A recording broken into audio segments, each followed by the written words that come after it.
Kolikrát dostal ban? Ja som slušný, mňa rodičia vychovali. Ale úplne všade? Úplně všude.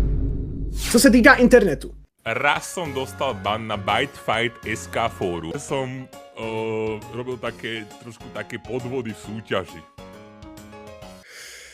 No počkej, takže jsi nikdy nedostal ban za N-word? Ja o N-wordu sa bavíme, to som dostal. Takže myslíš N-word ban? Přesně tak. No, ten som dostal, lebo som na streame som žral KFC a toto je originál z toho KFCčka, ktoré som tedy objednal. A ešte som žral Watermelon, som dostal chuť. A do toho som, jak si spamoval N-wordy a Twitchu sa to nepáčilo, ne?